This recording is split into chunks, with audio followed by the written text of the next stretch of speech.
Dios manda lluvia, ¿no? Dios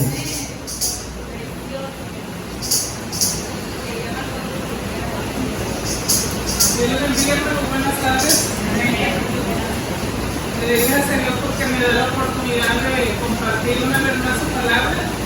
Y qué bonito que está cayendo la lluvia. Gloria a Dios. Bueno, esta tarde vamos a hablar sobre los beneficios del quebrantamiento. Vamos a estar leyendo Lucas 7, 36 al 50.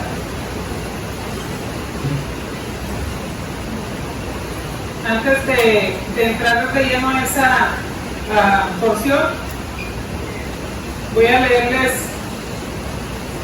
lo que viene siendo como el enfoque del Evangelio de Lucas. Lucas 4:18, yo se los voy a leer.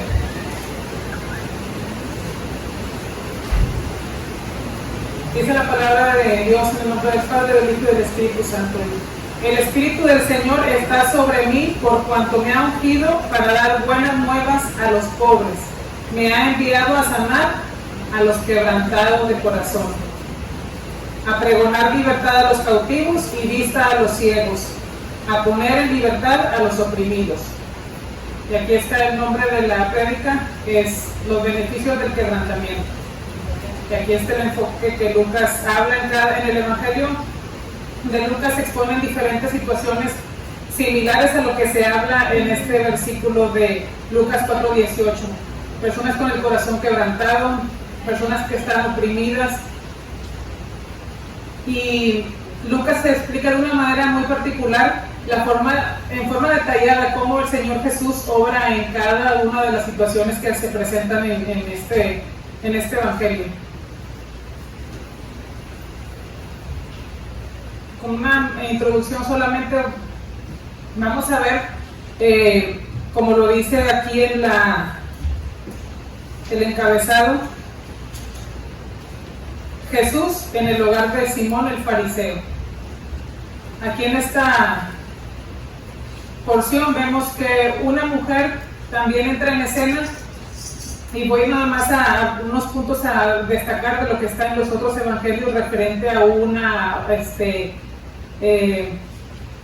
otra historia donde también una mujer unge a Jesús. Al igual que en el evangelio de Lucas, en Mateo, en Marcos y en Juan, también está una historia donde... Tomen asiento, hermanos, perdón. Se narra un acontecimiento similar en Marcos, Mateo y Juan. El acontecimiento que vamos a ver en Lucas aparentemente se lleva a cabo en Galilea, en la ciudad de Capernaum. Y aquí están en la casa de Simón el fariseo. En la historia que se relata en los otros tres evangelios, están en casa de Simón el leproso, en Betania.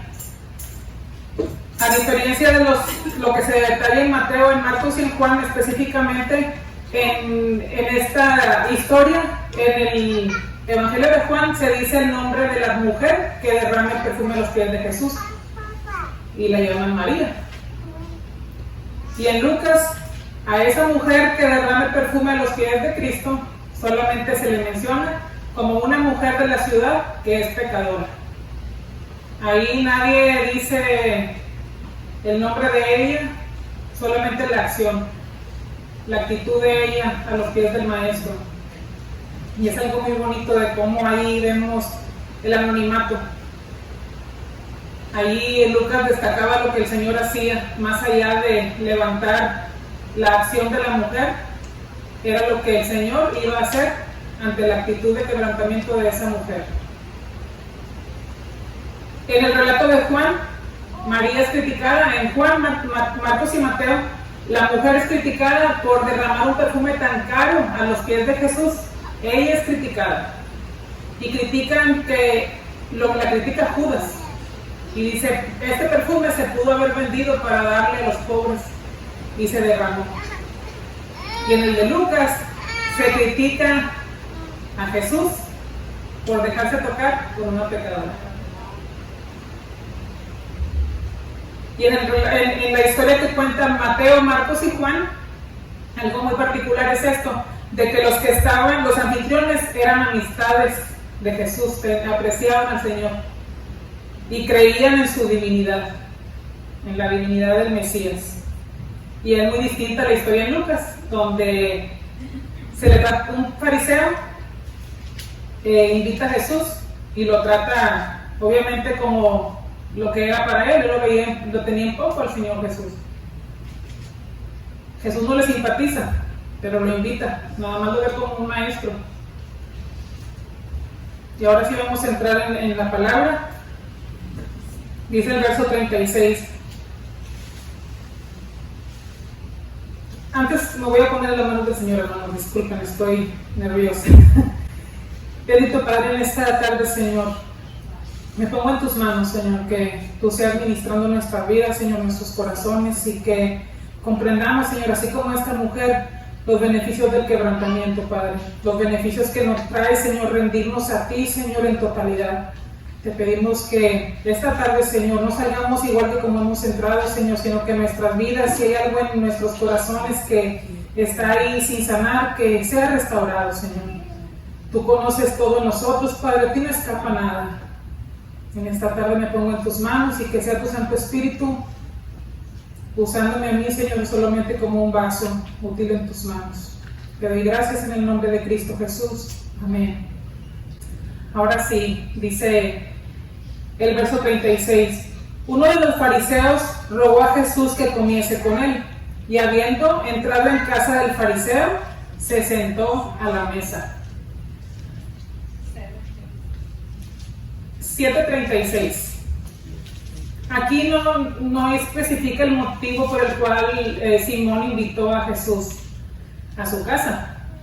No se menciona, pero era bien sabido que los fariseos buscaban cualquier cosita, cualquier oportunidad para hacer caer al Señor, ¿verdad? Para pescarlo en algo que estuviera ante sus ojos mal hecho y acusarlo.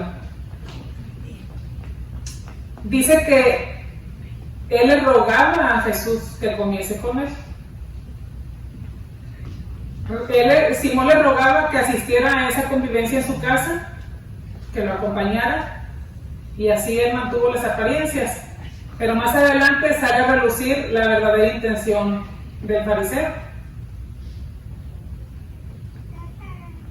Enseguida Lucas describe cómo el Señor se sienta. Así, es invitado, llega y el Señor se sienta, sin más preámbulo. El Señor nada más llega al lugar que se supone que era como una sala, un lugar abierto, que se acostumbraba en esos tiempos que vinieran los rabinos o maestros a exponer sus perlas de sabiduría que ellos tenían, perlas de sabiduría entre comillas, porque ellos no practicaban lo que enseñaban la mayoría de las veces. Entonces Jesús se sienta a la mesa, y en ese tiempo era muy común, y según leí por ahí, dice que todavía hasta el día de hoy en Medio Oriente es muy común que las mesas sean muy bajitas, tan bajitas que la persona se siente en el piso y se inclina su brazo izquierdo sobre la mesa, y ahí está consumiendo los alimentos, conviviendo con las personas. Él está sentado, cualquier invitado se sienta, y al momento que está sentado, sus pies son echados hacia atrás, descalzos, se quitan sus sandalias, están con sus pies hacia atrás.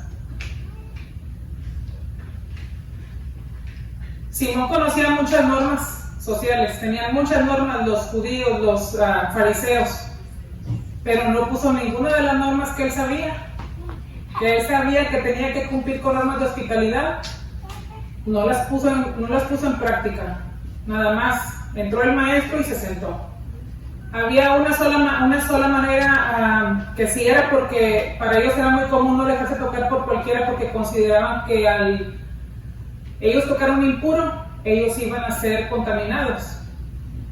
Pero había una manera muy particular que me dejó a mí sorprendida, y aún así no lo hizo el hombre, sabiendo que por cortesía él podía haberse inclinado ligeramente hacia el invitado, ponerse su mano en el corazón, luego en la boca y en la frente. Y eso es lo que significaba, lo que trataban de decir con este saludo, era: mi corazón, mi voz y mis pensamientos están a tu disposición. Estoy para servirte. Pero ni siquiera eso pudo hacer Simón para recibir al maestro. Entonces vemos que al parecer la invitación el ruego de él no era sincero. Solamente quería a ver qué traía en el morralito, como luego decimos, ¿verdad? Solamente quería saber qué traía Jesús. En el 37 nos dicen: entonces una mujer de la ciudad que era pecadora, al saber que Jesús estaba a la mesa en casa del fariseo, trajo un frasco de alabastro con perfume, y estando detrás de él a sus pies, llorando, comenzó a regar con lágrimas sus pies, y los enjugaba con sus cabellos, y besaba sus pies y los ungía con el perfume. Imagínense eso. Ella ahí sentada, siendo que era una mujer que era señalada, ella se atrevió a entrar a ese lugar, aun cuando ella sabía que estaba expuesta a toda ofensa, a todo desprecio, pero ella sabía que valía la pena entrar porque ahí iba a estar el maestro, que iba a estar, del que yo me imagino que debe haber escuchado, que hizo milagros, los milagros que se presentan en el mismo capítulo, en el versículo 1, dice que Jesús sana al siervo de un centurión. Ella tuvo que haber escuchado lo que Jesús estaba haciendo porque estaban ahí mismo en Capernaum. Entonces, llegó a oídos de ella. Si ella se atrevió a tanto, fue porque ella sabía que le convenía arriesgarse. Lo que ella necesitaba, sabía que lo podía encontrar en aquel hombre que había sanado al siervo del centurión. Y curiosamente, el centurión, en una parte de cuando él se dirige a no va ni él mismo a presentarse a Jesús porque se considera indigno, y le dicen que no era digno de que entres a mi casa. Pero una palabra de Jesús era suficiente. Él creía que una palabra de Jesús era suficiente para sanar a sus siervos. Y el Señor dijo que jamás había visto una fe como esa. Y el Señor obró en la sanidad de ese siervo. Más adelante va caminando y encuentra que una viuda va con el féretro de su hijo que había fallecido. Y nuevamente el Señor ahí hace virtud, muestra su virtud. Y levanta de entre los muertos con una palabra. Le dice: a ti te digo, levántate. Y se puso de pie el muerto y comienza a andar. Entonces dice al final de esta porción donde se narra el milagro del hijo de la viuda de Naín. Dice: se extendió la fama de él por toda Judea y por toda la región de alrededor. O sea que ella había escuchado, por eso ella se arriesgó. No le importaba si la bofeteaban, si la despreciaban, si la escupían, pero ella sabía que a ella le convenía ir y postrarse a los pies de aquel que podía reunirlo. Llega, y en esos tiempos la única forma que ella podía ir a ese lugar, que pudo entrar, es porque, como se lo mencioné anteriormente, era común que dejaran entrar a cualquiera de la gente que vivía en estos pueblos, y tenían el derecho solamente a estar recargados de pie en las paredes, escuchando, como les dije, las perlas de sabiduría que los maestros o rabinos traían para lucirse a ellos con lo que ellos traían, ¿verdad? Más allá de ministrar a las personas, querían que conocieran que ellos las podían. Entonces es como se explica la presencia de ella ahí. Ella llega y busca un lugar estratégico, atrás del maestro. Aquí está del que dicen que sana, que me puede rescatar, que me puede perdonar. Y llega ella allí, decidida, se sienta a los pies de Jesús. Y estaba dispuesta a todo con tal de recibir el perdón del Señor. Todos la señalaban, pero ahí había uno del que había oído que decía: vengan a mí todos los que están trabajados y cansados y yo les voy a dar descanso. Había mucho sufrimiento en ella. Quizás sí, no se narra cuál era el pecado de esta mujer, pero muchos aseguran que ella era una prostituta, porque era muy conocido, ¿verdad? El pecado de ella, era público prácticamente. Entonces muchos creen que ella era una prostituta, pero no lo podemos asegurar porque no está escrito. Al ver esta escena, el Señor, al percatarse que esa mujer está ahí, tan dulcemente entregándole todo, ella decía que no paraba de llorar. ¿Y cómo iba a parar de llorar si por primera vez alguien estaba recibiendo algo de ella? Lo mejor que ella consideraba que podía dar era un perfume que ella llevaba consigo, que dicen que ese frasco de alabastro costaba el sueldo de alrededor de lo que se gana en un año, 300 denarios en aquellos tiempos, ¿verdad? Entonces, ella no escatima y él, me conviene derramarlo esto, es lo mejor que tengo, mi vida no vale nada. Todos me juzgan, todos soy pecadora, he fallado mucho, me he tomado malas decisiones, pero aquí está uno que me está demostrando que puede perdonarme, que es capaz de, en vez de juzgarme, tener misericordia de mí.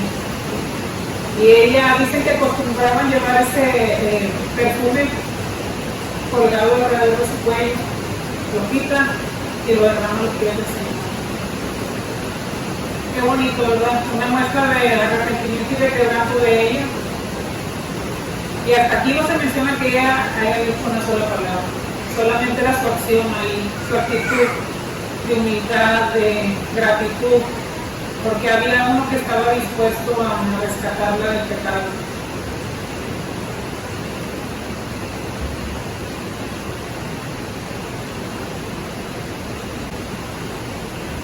En el verso 39 nos dice Lucas: cuando vio esto el fariseo que le había convidado, dijo para sí: si fuera profeta, conocería a quién y qué clase de mujer es la que le toca, que es pecadora.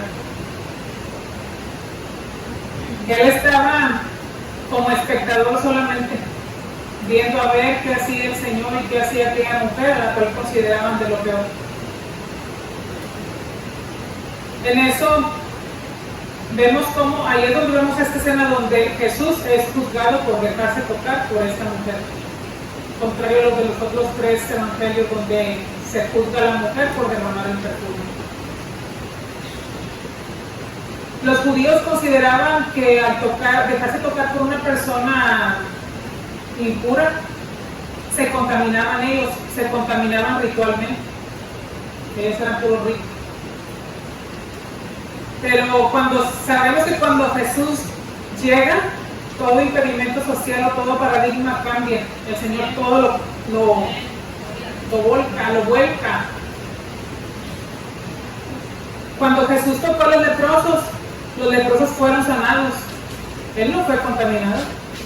Los leprosos fueron limpios al toque de Jesús. Cuando llega Jesús, lo sabemos por experiencia, todo es distinto.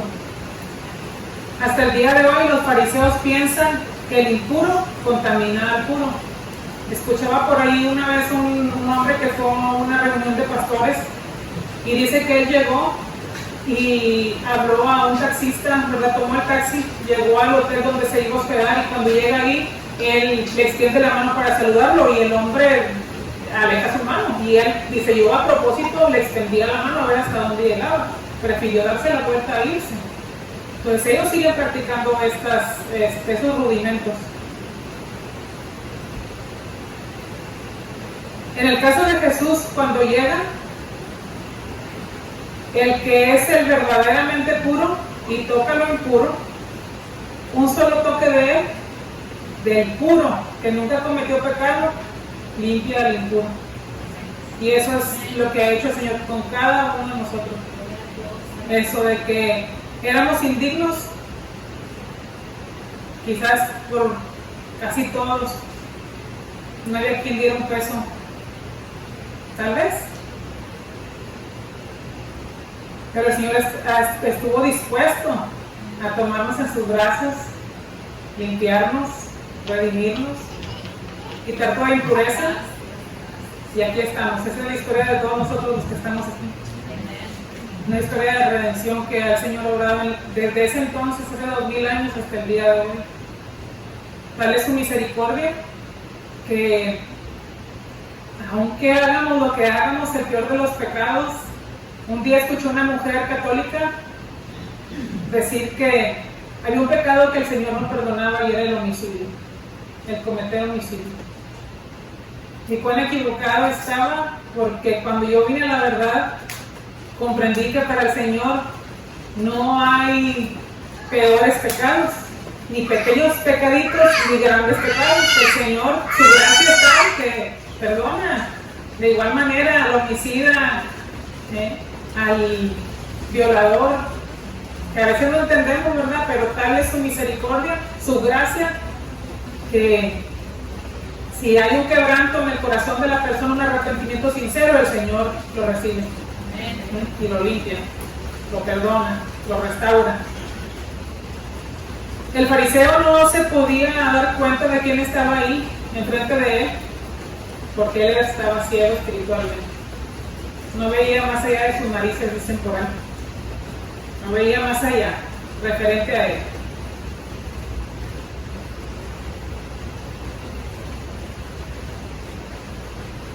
Él dice aquí claramente que cuando él vio esto, no le dijo a nadie: hey, miren lo que está haciendo Jesús, se está dejando tocar. No, dice que él lo dijo para sí mismo, lo dijo en su mente, no salió palabra de su boca. Pero lo que él no sabía es que frente a él estaba aquel que conoce nuestros pensamientos, nuestro sentar, nuestro levantarnos, todo lo que conoce de nosotros. Dice que aun cuando no ha salido palabra de nuestra boca, él ya la conoce. Entonces Jesucristo ya sabía lo que había pasado por su mente. Y muy delicadamente el Señor lo pone al descubierto, sus intenciones, sus pensamientos tan oscuros que tenía él. En el verso 40 dice: entonces respondiendo Jesús le dijo: Simón, una cosa tengo que decirte. Y le dijo: di, maestro. Un acreedor tenía 2 deudores. El uno le debía 500 denarios y el otro 50. Y no teniendo ellos con qué pagar, perdonó a ambos. Di pues, ¿cuál de ellos le amará más? Respondiendo Simón dijo: pienso que aquel a quien perdonó más. Y él le dijo: rectamente has juzgado. Estaba en lo correcto al juzgar, porque pues era experto en hacer juicio lógico. Y juzgó correctamente.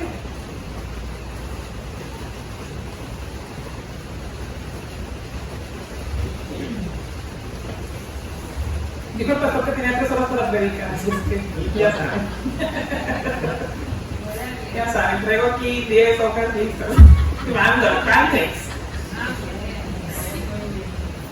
Cuando el Señor le dice a él: una cosa tengo que decirte, dicen que esta frase es una expresión típica en Medio Oriente, lo enfatizaban en eso que leí, para iniciar un discurso tajante, algo así que duro y directo, que le iba a ir a dar al punto, sin andar con tiento.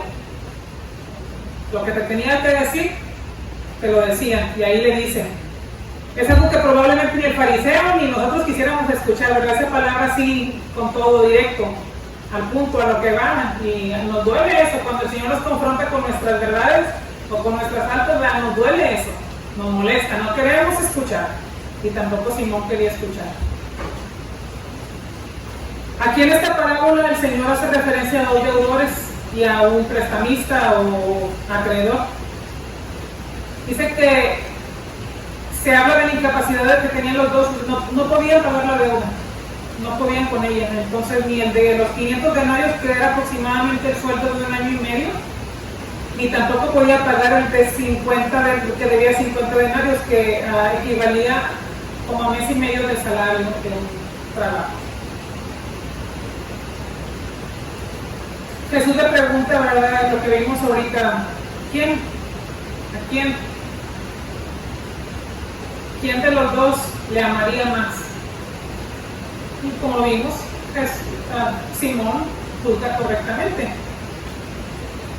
Aquí el Señor, con tiento a la vez, porque aunque fue directo, también fue delicado al decirle las cosas. y se centra en dos cosas, lo que es el amor y el perdón. Le estaba perdonando la deuda y la persona, el deudor muestra su amor. ¿Por qué? En gratitud, porque se le perdonó la deuda.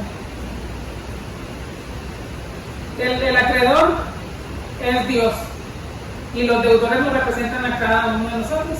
Una vez más, estamos nosotros aquí en la palabra, estamos incluidos. Éramos deudores y no teníamos con qué pagar. En esa parábola el acreedor les perdona su deuda a los dos y se las perdona gratuitamente, gratis. No hay con que me paguen réditos o que me paguen intereses, nada, gratis. La deuda está cubierta. A los dos de igual manera les perdono su deuda. Lo que Jesús buscaba era que él se diera cuenta que él también era pecador. La mujer era pecadora, su pecado era conocido por todos, pero él también tenía sus pecados. No era un santito, no era una persona que no tuviera cola que le pisara. Tenía mucho, pero eran hipócritas. Decían cumplir con la ley, pero realmente no hacían nada, no amaban, juzgaban, no perdonaban, condenaban.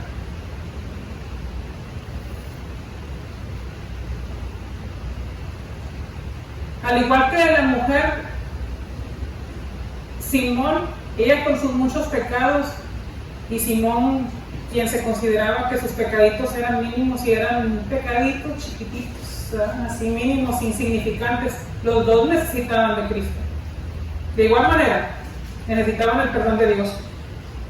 El problema de Simón era que él, apoyado en su propia justicia o autojustificación, creía que él podía tener el control de las cosas que él hacía, que nadie lo iba a descubrir, que en realidad no consideraba que él necesitara perdón como aquella mujer.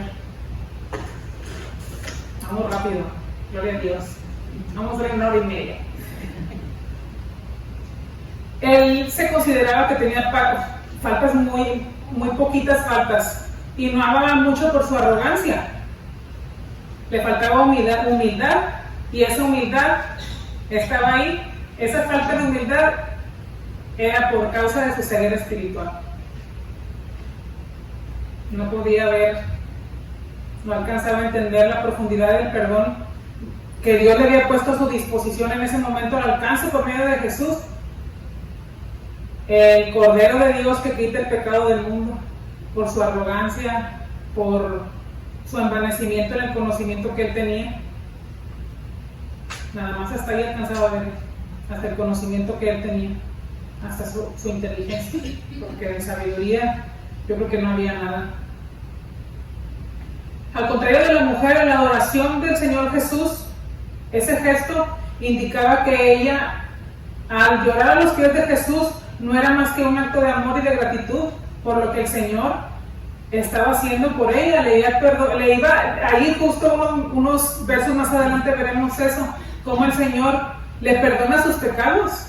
Todos sus pecados que eran conocidos le fueron perdonados. Entonces ella sabía lo que ella iba a recibir, estaba convencida, por eso llegó ahí, porque ella tenía fe en ese hombre. Por eso ella no se limitó y ella le mostró todo su amor. Le mostró todo su amor, lo amó mucho porque le había perdonado mucho. Y Simón amaba poco porque no conocía el perdón. En el verso 44 dice Lucas que se volteó hacia la mujer y le dijo a Simón: ¿ves a esta mujer? Entré en tu casa y no me diste agua para mis pies, mas esta ha regado mis pies con lágrimas y los ha enjugado con sus cabellos. No me diste beso, mas esta desde que entré no ha cesado de besar mis pies. No ungiste mi cabeza con aceite, mas esta ha ungido con perfume mis pies. Por lo cual te digo que sus muchos pecados le son perdonados, porque amó mucho, más aquel a quien se le perdonan poco, poco ama. Entonces ahí está, por eso Simón no amaba, no sabía amar a los demás, porque él no reconocía su pecado. Se sentía digno el hombre. Ya de por sí, en el verso 44 vemos cómo el Señor le dice a Simón, hey, ¿ves a esta mujer? Ya ella era de por sí el foco de todo, como estaba bajo la lupa, aquí está esta prostituta o pecadora, como ellos le llamaron. Aquí está. Y luego el Señor le dice, hey, voltea a verla, mira, voltea a verla a esta mujer. La insignificante, el Señor la estaba exaltando por su acción, por su actitud de humildad. Entonces, ya entrar ahí pues había sido atrevimiento, y luego saber que todos los ojos estaban puestos sobre ella, porque el mismo Señor les exhorta a verla, ¿verdad? Exhorta a Simón, pero yo me imagino que todos los que estaban ahí, bola de curiosos, es esa, la pecadora. ¿Cómo se sentiría ella? Yo creo que cuando uno es punto de crítica y que sabes que alguien está murmurando, hablando de ti, te sientes el dedo acusador sobre ti. Es duro, es difícil. Ahora esta mujer que habían pasado años y años así, pero ella sabía que valía la pena. Recalca el Señor de que Simón no cumplió con las reglas básicas. Acostumbraban que eran esas normas básicas de hospitalidad, recibir al invitado, ¿verdad? Por cortesía, por respeto, por reverencia, se hacía. Lavaban sus pies, los besaban y ungían la cabeza de ellos con aceite. Acostumbraban a hacer eso porque normalmente caminaban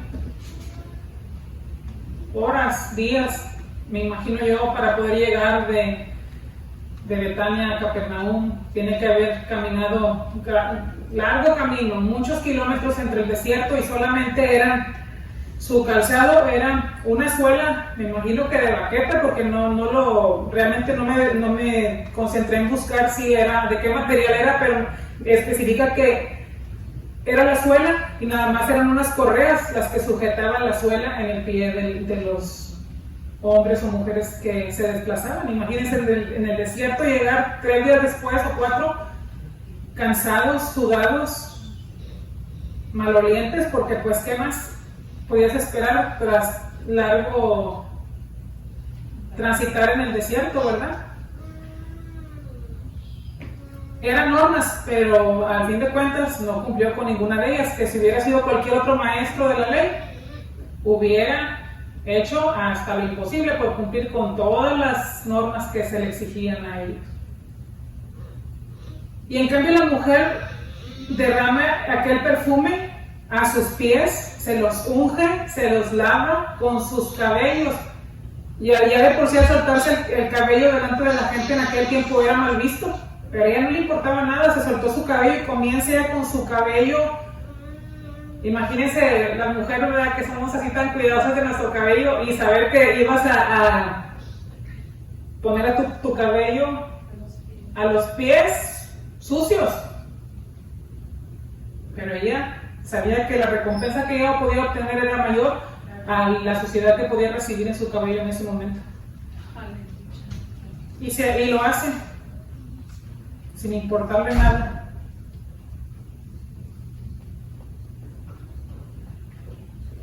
Ella reconocía quién era el que había sido invitado a la casa de Simón.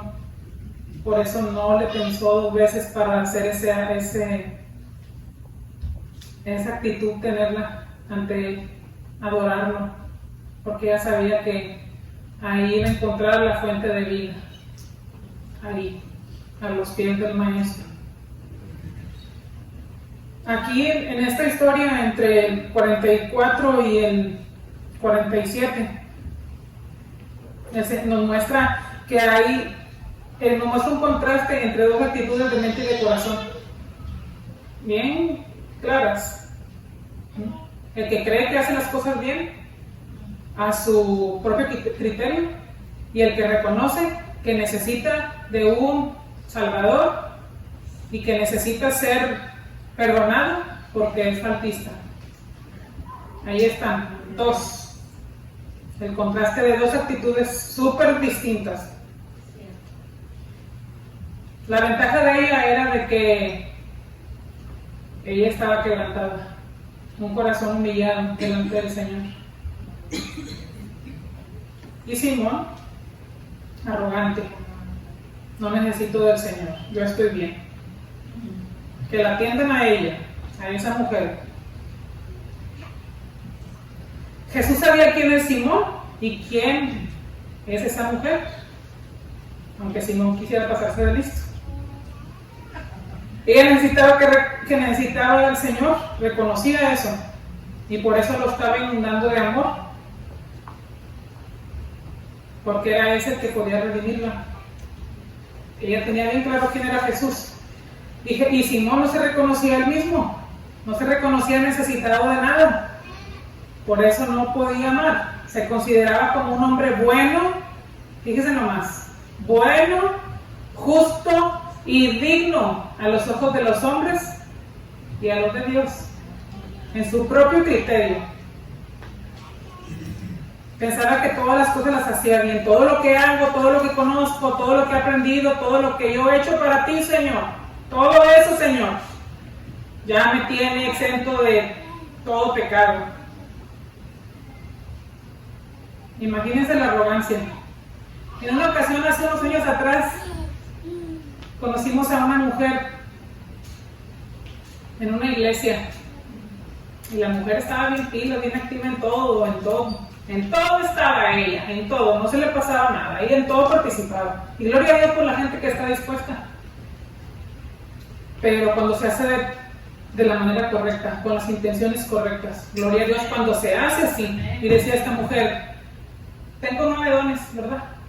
9 dones, yo tengo 9 dones y todos los implemento, todos los pongo en práctica, pero con sus acciones,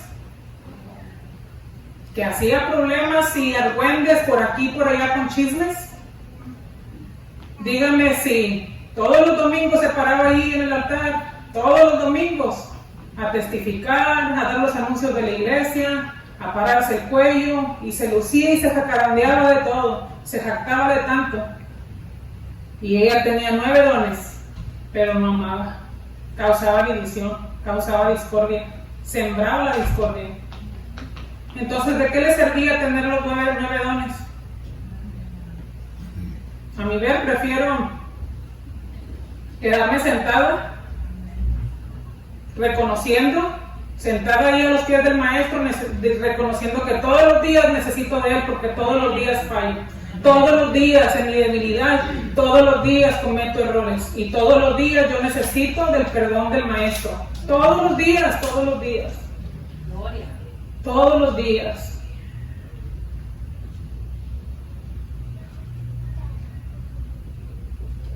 Aquel se sentía digno. Pero en resumidas cuentas, Simón no sabía nada. Él no sabe quién es Jesús, ni sabe quién es la mujer ahora, en el ahora. Él veía su pasado, lo que ella era atrás, pero no veía que el poder redentor de Jesús ya la había limpiado, ya la había perdonado, ya no era la mujer pecadora, ya era la mujer, la nueva criatura. Pero él seguía anclado en eso. Simón ni siquiera sabía quién era él mismo. No se conocía ni él mismo. Él se creía mejor que la mujer y mejor que Jesús, cuando en realidad él también era un pecador, al igual que la mujer, y no es ni una pizca de lo que era Jesús. El fariseo realmente era un ignorante y él se creía sabio en su propia opinión.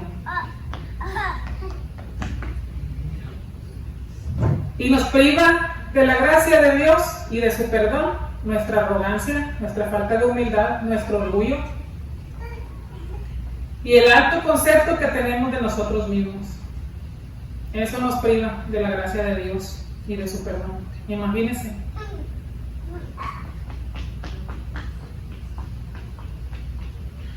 El peor pecado que podemos cometer es no reconocer que tenemos pecado, que somos pecadores. Eso es lo peor. Mas sin embargo la humildad abre la puerta al perdón de Dios, pero tiene que haber un quebrantamiento. Entonces el Señor extiende su gracia, su misericordia cuando hay un quebrantamiento. Hay beneficio, misericordia, gracia, perdón. ¿Qué nos conviene más? Porque aún ya estando dentro de los caminos del Señor, nos olvidamos de quién es Jesús. Porque aprendemos mucho, porque nos preparamos, porque leemos mucho la palabra y nos envanecemos en el conocimiento y se nos olvida quién es nuestro Salvador, de dónde nos sacó el Señor. Se nos olvida que sin Él somos nada. Se nos olvida que somos llamados para glorificarlo a Él y no para exaltarnos a nosotros mismos. Y ahí estamos, ya dentro de sus caminos, con muchos años, tal vez yo tengo 20 años de que vine a los pies de Cristo. Y a veces pienso que he hecho bien poquito, que no he hecho nada. Pero mi miedo más grande es el yo volverme arrogante y lastimar a otros, dividir la iglesia, herir en vez de ayudar a sanar. Tengo miedo a eso, tengo mucho miedo a eso.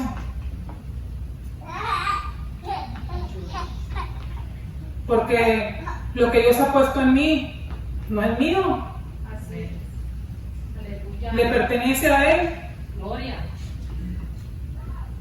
Y hay que ser diligentes, ya cuando estamos con cuidado todos los días, acudir al Maestro y buscar si hay en nosotros fariseísmo.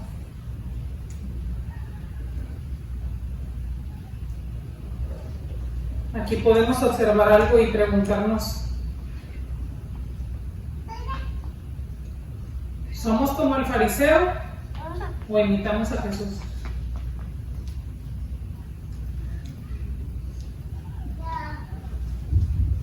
¿Cuál es nuestra actitud? Nos la pasamos examinando la vida de los otros, de los hermanos, criticándolos y diciendo, si yo me hiciera mejor que ellos. Si estuviera en mis manos, no, hombre, yo me desarrollaría mejor el pastorado. Yo cantaría mejor que el hermano René. Cantaría más. Todos cantan igual. Ellos están diciendo eso, no yo. Cantaría más cantos, le echaría más repertorio a la más variedad. A ver, súbase, anímese a subirse. Anímese, yo admiro a la hermana Sara porque tampoco tiempo que tiene, yo creo que al paso que va así, va a bajar, hermano René. No se cree, hermana. No, pero que es la disposición, ¿verdad? La hermana ha aprendido porque su corazón está dispuesto. Y el Señor nos busca las habilidades que nosotros decimos, yo sé hacer esto, yo sé hacer esto otro, yo evangelizo, yo gano almas, yo voy y traigo, yo voy y llevo.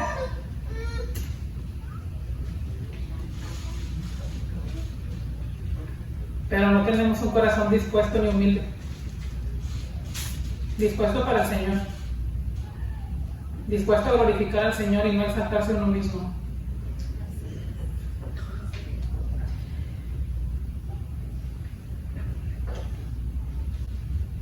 En el 48,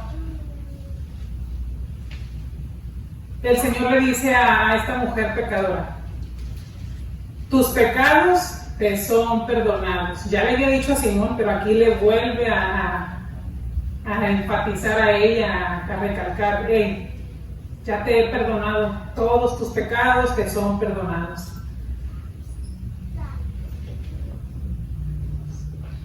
Entonces esto nos muestra que no importa cuán grandes sean nuestros pecados, ni cuántos sean, la gracia de Dios es amplia para perdonarnos a todo el que viene a Él con el corazón quebrantado. Dice que todo el que viene a Él, ¿verdad? Corazón contrito y humillado, no lo desprecia el Señor. Y ahí está la prueba. No despreció a esta mujer. ¿Por qué? Su corazón era un corazón contrito y humillado. Estaba quebrantado. Entonces el quebranto de esa mujer abre la puerta del perdón de Dios. En el verso 49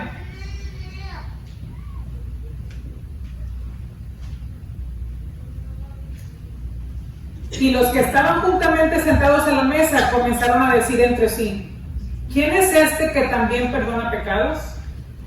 Obviamente los que estaban ahí sentados alrededor eran amigos del fariseo, que eran también fariseos, ¿verdad? Entonces todos eran religiosos y estaban nomás observando a ver qué falta cometía aquel, qué falta cometía la hermana Vicky o la hermana Belén, y a ver qué hacían.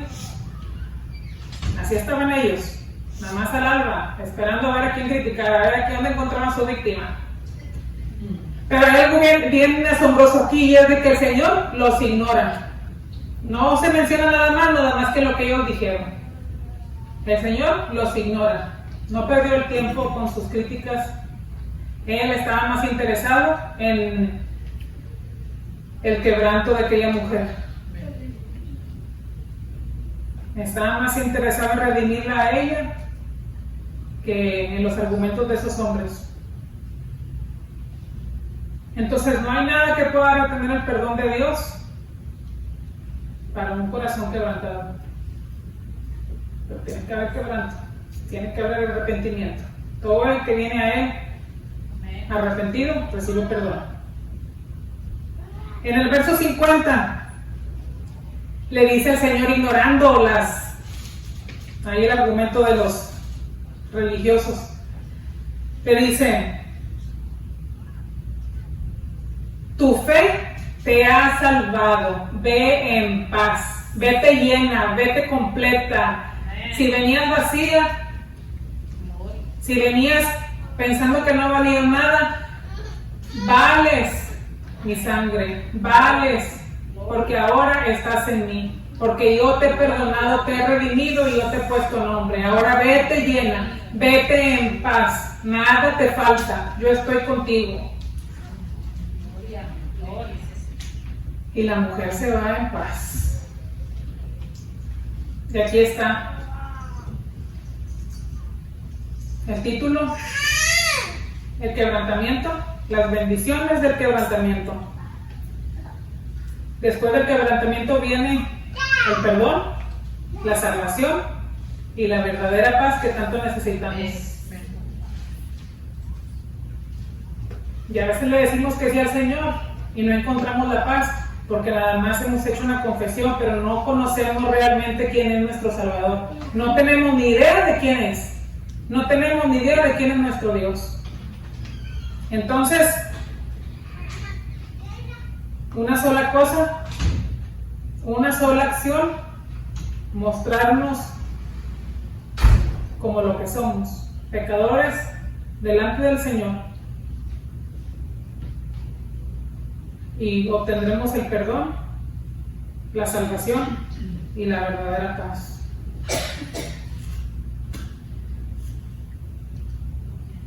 Algo bien importante aquí antes de que termine es que la mujer pecadora no se menciona en ninguna otra parte, no se le vuelve a mencionar en ningún lado, no sé, que no era popular.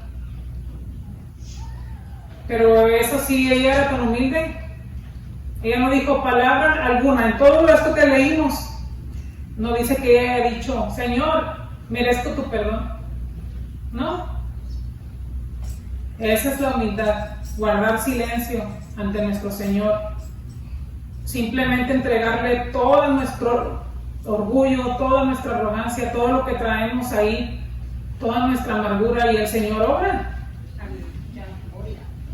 Ella no buscaba ser vista, porque se hubiera visto aquí, se hubiera hecho ver. No hizo alarde de lo que ella hizo a los pies del Señor. No lo anduvo diciendo ni para gloriarse ella misma, ni perdió el tiempo tratando ella de promocionarse. Ella no, ella aprovechó todo el instante, todos los segundos que estuvo ahí postrada a los pies del Maestro para adorarlo. Ahí ella aprovechó todo. Ella tenía claro que su alma necesitaba ser restaurada. No buscaba ni fama ni gloria. Ella fama tenía, y muy mala fama. Ya yo creo que lo que menos quería era ser vista. No era su interés ser reconocida ni ser aplaudida. Ella anhelaba del agua que sacia la sed de toda alma sedienta. Era lo único que ella buscaba. Su actitud de adoración, no habló, pero su actitud de adoración resonó más fuerte que cualquier crítica de todos los fariseos. Sin hablar, su actitud, su acción hizo más ruido que todo lo que ellos estaban hablando en contra de ella, que todo lo que ellos estaban viendo mal de lo que el Señor estaba haciendo. Y aún con todo esto, nadie hasta el día de hoy sabemos su nombre, pero hasta el día de hoy, 2000 años después, su testimonio de fe y de humildad sigue haciendo eco y marcando a la vida de muchos. Imagínense, en anonimato esta mujer, todo lo que encierra esa actitud de humildad.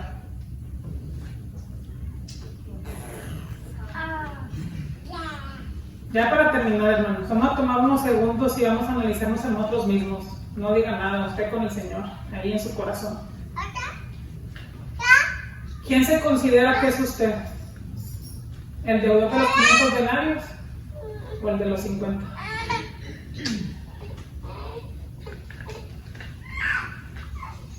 ¿Quién? ¿El de los 50? ¿Está dispuesto a entregarle todo al Señor? Como aquella mujer lo hizo, sin límites, con tal de recibir perdón, salvación y paz sobrenatural, esa paz que sobrepasa todo entendimiento. Imagínense. O como Simón, prefiere quedarse en la misma situación de ceguera espiritual, sin perdón, sin salvación y sin esa paz que Cristo nos ofrece.